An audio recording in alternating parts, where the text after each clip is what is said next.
begin tonight with campaign 2016. On Tuesday, Massachusetts voters will decide on two controversial issues: legalizing marijuana and expanding charter schools in the state. And today, Governor Charlie Baker was in New Bedford hoping to convince voters to say yes to charter schools.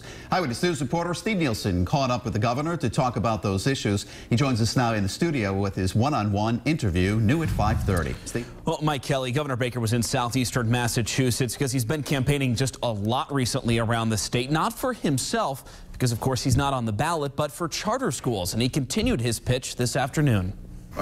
Talking with parents and students, Massachusetts Governor Charlie Baker's making his final pitch to voters to say yes on charter schools. This is about giving people who are on waiting lists in communities that are capped, which is 9, an opportunity to go to the same kind of school that many of their neighbors go to. Question 2 on the ballot would allow for up to 12 new charter schools in 9 communities. Moody's sent a letter to Fall River and a handful of other communities saying that they would consider looking at downgrading ratings if charter schools passes. Does that concern you at all?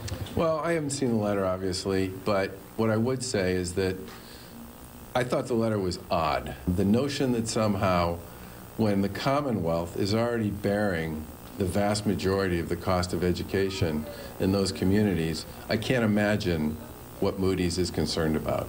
It doesn't make any sense to me at all, to tell you the truth. Outside the event in New Bedford, a group of protesters scattered around the building. Not every child will still get into a charter school, so it's not going to be an alternative available to everyone.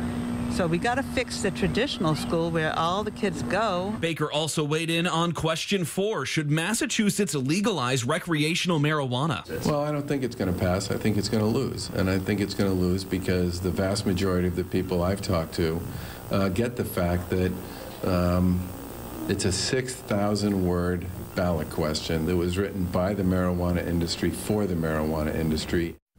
And back to charter schools and the letter written by Moody's. Fall River's mayor had no comment on that letter.